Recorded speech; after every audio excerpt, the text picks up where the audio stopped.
Hello ladies and gentlemen, and welcome back to the very first trailer breakdown for Jurassic World Rebirth. Many hours ago, I think maybe about 5 hours ago, we had the very first trailer for Jurassic World Rebirth finally drop. And by the time you're seeing this, it's been a lot of time since that, because I've been working my ass off to find out every single hidden detail and Easter egg that you might have missed in this trailer alone. It's taken me hours, but we're finally here and I feel like I have discovered all of them. So if you're excited for this trailer breakdown to find out what Easter eggs or maybe some details you might have missed, be sure to press that subscribe button as we focus heavily on the Jurassic franchise here on the channel. Whether that's Rebirth, Jurassic Park Survival, Chaos Theory, or even Jurassic World Evolution 3, all releasing later this year, you're going to want to stick around for quite a while because 2025 is going to be a massive year for us Jurassic fans. But this video is probably going to be a long one, so I'm not going to ramble on here, so make sure you're subscribed, you like the video, and you comment down your favourite Easter egg. But without any further ado, let's get into the full trailer breakdown for Jurassic World Rebirth's Trailer 1.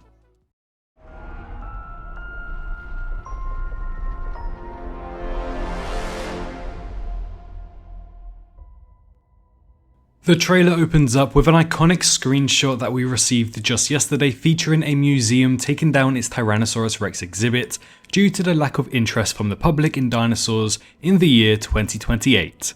This is where the very first Easter egg comes in, as we can see that this skeleton is in the iconic Tyrannosaurus Rex pose from the original Jurassic Park movie. But not only that, we also have the banner from Jurassic Park as our second Easter egg. My only concern is, how did they know about that? I'm not too sure that that banner got anywhere else besides the visitor centre, burnt up by Grey in Jurassic World, and then got buried by rubble as the visitor centre collapsed in 2016 during Jurassic World Camp Cretaceous Season 3. So how they were able to perfectly replicate this banner when none of the public saw it is a little bit beyond me. Now, I wouldn't class this next one as an Easter egg, but many people do seem to suggest that this could be Rexy's skeleton. Yeah. But I wouldn't go headfirst into that theory just yet. Within the same screenshot, we can see some Roman artwork that seems to feature people riding dinosaurs in ancient Roman times. This could be in reference to the famous Dinotopia, which is a book that features something very similar on its front cover. To the right of this image, we can also see what seems to be a ceratopsid skull. Now, those horns look way too long to be the Triceratops that we all know and love, but instead, could this be a Pentaceratops, or perhaps even a Torosaurus skull instead? One thing's for sure, it's certainly not Triceratops. And finally, we can move on from the first frame of the trailer, where the next scene features Rupert Friend's character Martin Krebs introducing Henry Loomis to Zora Bennett, played by Scarlett Johansson. Now, not much is to take away here, however, she is shown to be in the Natural History Museum with the same pendant around her neck as seen in the other images from the movie, so clearly this necklace must be very close to her heart in some way, but it also looks awfully similar to Brooklyn's necklace from Jurassic World Chaos Theory.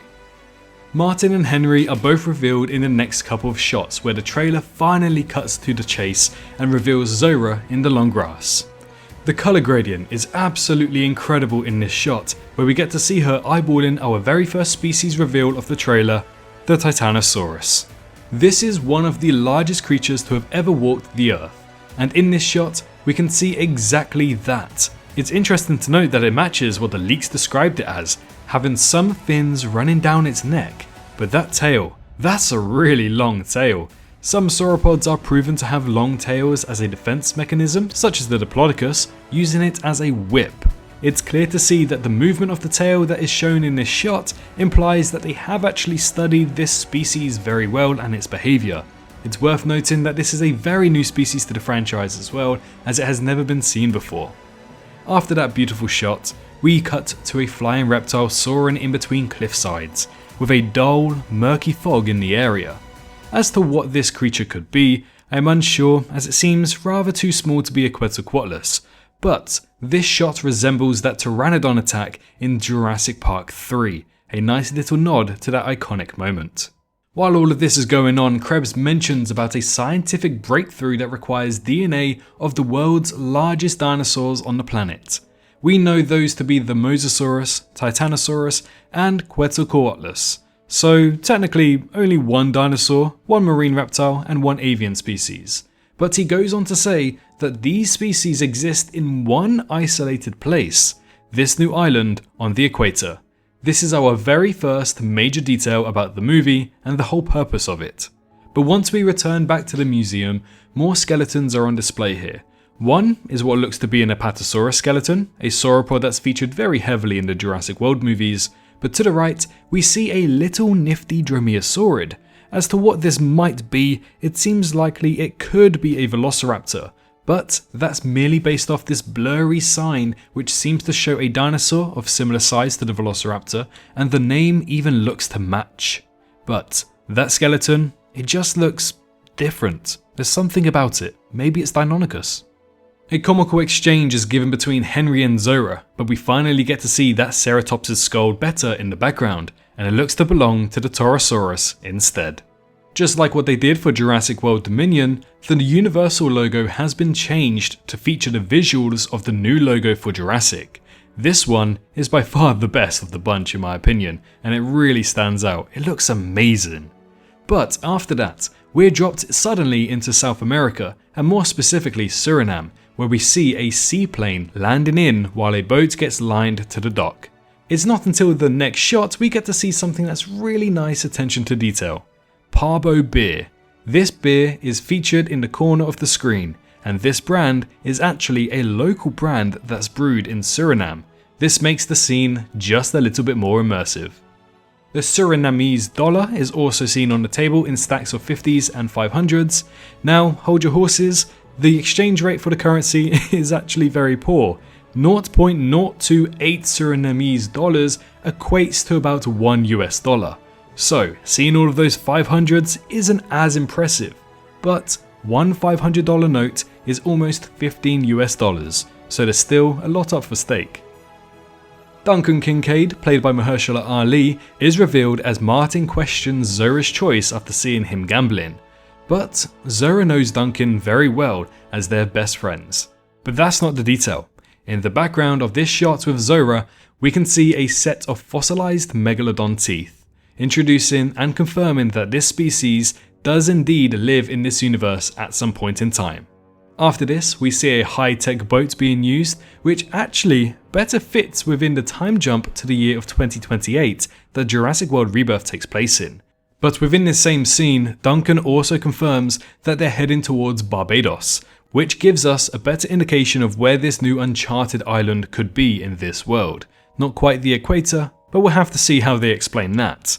Once the island is revealed, we get to see it during a sunset, but we also see what seems to be some kind of facility built on the island.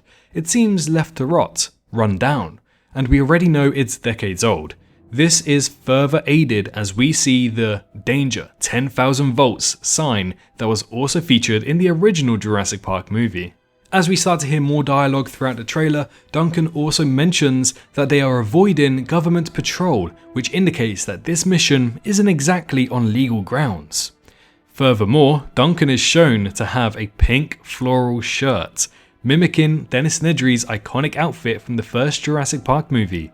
Maybe Duncan can't be trusted after all. Ed Skrine's unnamed character is seen loading a futuristic rifle with his crew, which proves that there's a lot more than just a handful of characters going to this island. This plays into the information that we got that a lot of deaths actually happen in Rebirth. The labs of this mysterious island is shown off with a broken desk and computers smashed everywhere, and even cryogenic embryo chambers, with some kind of orange liquid inside that encases the embryos of each dinosaur. Why is this worth pointing out? Well, that's because we're used to this being a blue liquid.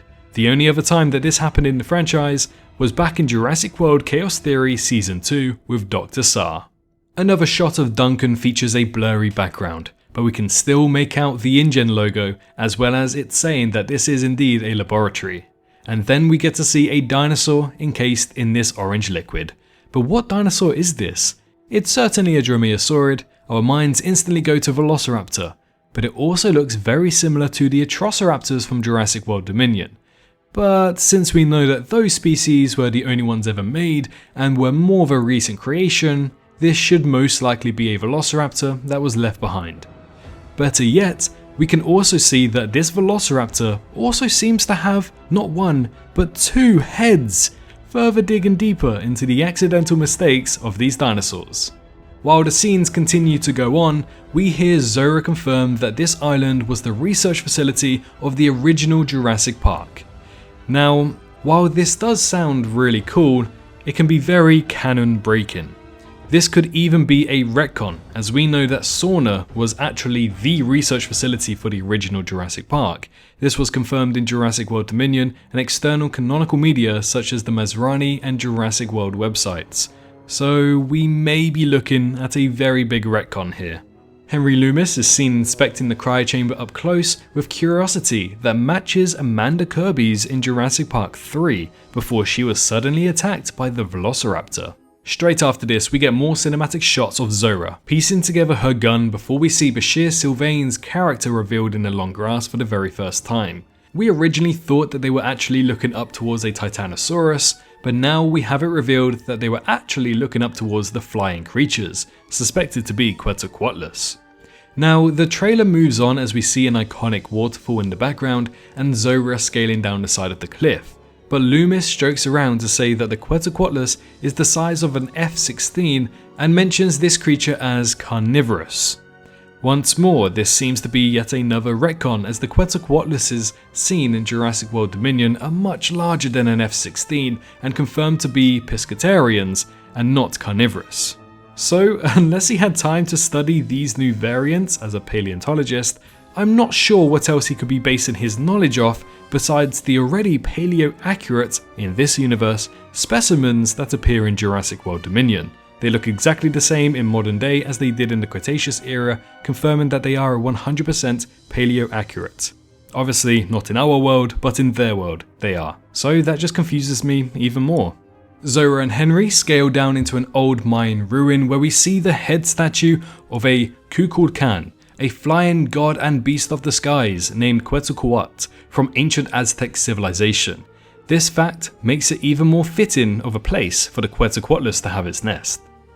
Dr. Loomis is gently extracting the DNA from an egg, and the whole vibe of this scene resembles very much of Indiana Jones, another film that was produced by Frank Marshall, who is the executive producer on the Jurassic franchise, so it's clear to see where the inspiration for this scene came from.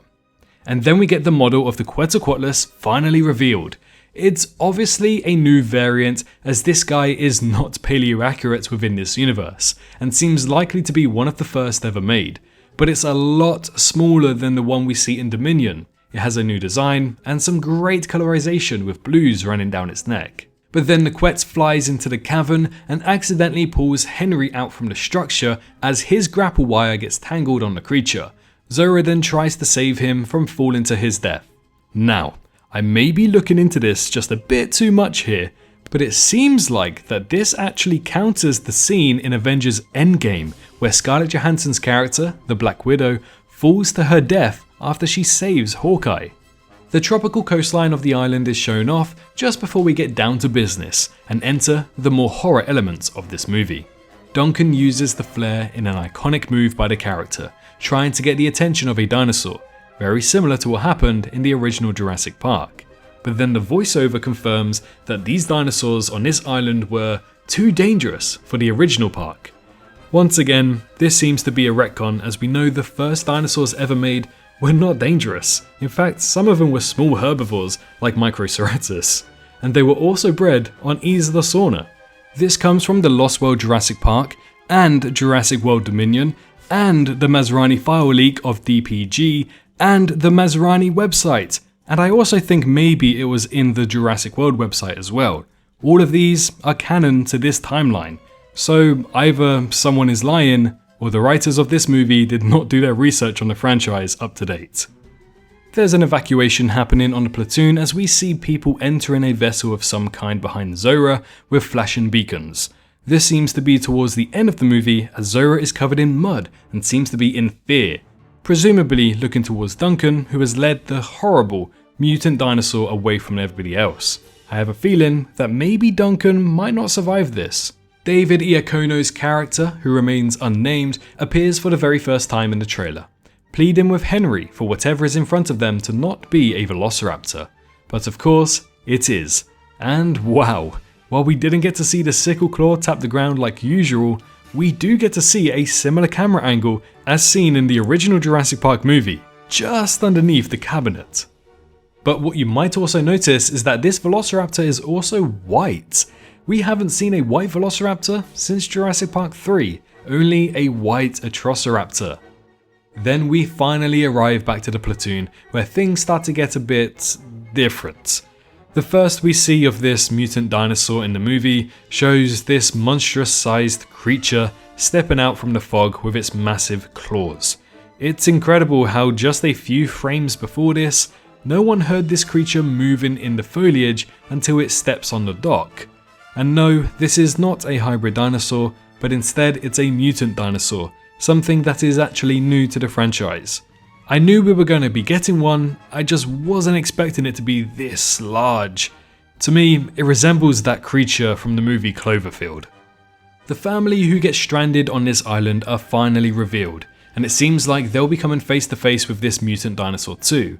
But then we get to see Duncan run away from this D-Rex, a name according to the leaks, and this shot resembles the same scene we saw Claire Deering do in Jurassic World, holds a flare and runs away from a big creature that's chasing them.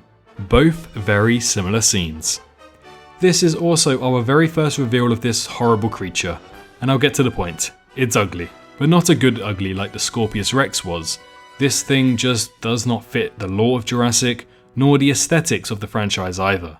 I tried really hard to hear them out, but this thing just doesn't fit this universe at all. There's nothing we can do about it though, so oh well, I guess. But the tagline, "A New Era," is used in a cutaway. This was the original description of what Jurassic World Dominion was setting up by Frank Marshall back before Dominion even released. And when he said this, everyone thought that Dominion would be called Jurassic World New Era. The vehicle seen crashing past a barrier features the original Jurassic Park's colour scheme of red, even more of an indication of this being linked to the original park. After this, many characters are seen running through some kind of underground bunker. We can tell that this is underground due to the ladder that is used on the side, but with the mutant dinosaur confirmed to be inspired by the xenomorph from Alien, this area they're running through also gives off very alien vibes as well. The structure just matches almost perfectly. Soon after, Zora is seen crouched in a small area shooting at presumably a small dinosaur as the others take cover from the fire, just off to the side ever so slightly. It's unconfirmed what dinosaur she is shooting at, but given the size of the place, I can't imagine it's anything too large. It could very well be just a small velociraptor, maybe even something like a Dilophosaurus. Which, talking of that little guy, Dilophosaurus shows up. Such a pleasant surprise, as no leaks nor rumours even mention this dinosaur will be appearing in the movie. It also features the same pattern and design as to the new one that we saw from the original Jurassic Park movie, something fans have been asking for such a long time now. It was great seeing them in Jurassic World Dominion, they still look fantastic, but they didn't have the Jurassic Park colour scheme, and now this one does. But what you can also notice in this scene is that Luna Blaze's character is dripping wet, implying that she just got out of the river behind her. Now, we already know that the river raft scene is confirmed to happen in this movie, so it's clear that after having a run-in with the Tyrannosaurus, she then gets out and faces this Dilophosaurus. We can also see the Jurassic Park colour of yellow on the metal disposer, which looks to store the boats for the river, so maybe this is where she was able to get her boat.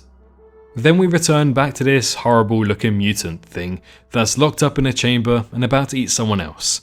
Now, this segment doesn't really fit into the story that we're aware of, and to see someone locked in there with it in a trailer is just astonishing. So what I think that this is that it's some kind of flashback to the 1980s when the very first one of these was ever made. We can't see who's in the suits, the facility looks up to date and not run down, and the D-Rex is trapped in this chamber too. So yeah, I think it's safe to say that this is some kind of flashback sequence. The only thing throwing me off is that revealing this creature so early on in the movie, I don't think that's a good choice to make. But talking of the river raft scene, we finally get to see it in action. Taken directly from the original Jurassic Park novel, this scene features the Tyrannosaurus Rex attacking those who fell into the river, presumably once on a raft. But what a lot of people may fail to see here is that this shot looks extremely similar to the Meg 2's opening sequence, with their Tyrannosaurus doing pretty much the same thing with the same camera angle underwater. It honestly looks so similar. But now we get to the back end of the trailer. After Henry says that survival is a long shot, the trailer cuts to the scene where we see 3 Spinosauruses and 1 Mosasaurus circling the boat as if it were prey. A very nice nod to sharks that have been documented doing this in nature in our world. It just throws it out there that this also happened with prehistoric creatures as well. 2 of the Spinosauruses are seen lashing out at one another when they swim past each other, but someone claims that they're actually helping the Mosasaurus. This shouldn't be the case with how aggressive both of these species are, but I guess we'll just roll with it. Either way, a swimming Spinosaurus hasn't been seen since Jurassic Park 3. So it's finally nice to see this return. Also, the colour pattern on these dinosaurs looks incredible, might I add. I love the yellow and black mixture on their spines. The Spinosaurus jumps out through the water, essentially remaking the same scene where we saw the original Mosasaurus in Jurassic World jump for the great white shark during the feeding display show, a clear and direct nod to that movie. We get our best look at the Spinosaurus from this next shot where we can clearly see that something isn't quite right. It looks odd, run down, and just downright ugly in comparison to Jurassic Park 3's Spinosaurus, but it correlates with the story that says that these dinosaurs were a mess to begin with. And then we get the reveal of the Mosasaurus, the second of its kind in the franchise. It looks relatively okay, but we know that this is so much smaller in comparison to the one that we all know and love from the original Jurassic World trilogy. I feel as though this would have gone down better as a Liopleurodon instead, but nevertheless a brand new specimen to witness in the franchise. As that is the last scene, we then cut to the title card and also confirmation of when to expect it in cinemas. However, it's worth noting that nowhere does it say that this movie was shot in IMAX, which is a great shame if it wasn't. But ScreenX and 4DX is also confirmed. So those who missed out on the thrilling chase sequence of the Malta scene for Jurassic World Dominion, now you get to experience what seems to be an even crazier ride with Jurassic World Rebirth. And finally, the official poster reveals nothing.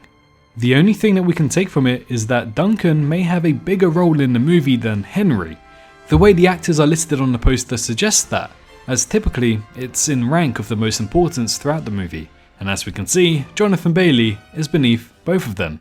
So yeah, those were all of the details and Easter eggs I was able to spot in the very first trailer for Jurassic World Rebirth. If you think that I might have missed any of them, then feel free to go on down to the comments and let me know what I might have missed. But I think I got every single one of them. Now, as for my opinions, usually I give them at the end of my videos for trailer breakdowns, but for this one, since the whole point of this channel is to be positive about Jurassic, I actually have negative opinions towards Jurassic World Rebirth, so I kind of don't want to give my opinions just yet. Tomorrow we'll bring you a video kind of discussing my concerns. Hopefully the movie is a lot better than what I'm thinking it might be in my head. But either way, if you enjoyed today's video, feel free to leave a like, let me know your thoughts of the trailer down in the comments below. And of course, don't forget to subscribe. We are closing in on 250,000 subscribers and I need your help. And besides, if you want Jurassic World Rebirth content and a lot more stuff from the Jurassic franchise, what better place to be than right here, your #1 news source for Jurassic. But in the meantime, and most importantly, make sure you're all staying safe out there, and I'll see you all in the next one. Bye bye. Hello, hi, you. Did you enjoy the video? Just a little reminder to press that like button and also subscribe. I just want to thank my Patreons for this month on screen right here, as giving me that little extra support really does go a long way. But anyways, I hope you guys have an amazing rest of your day.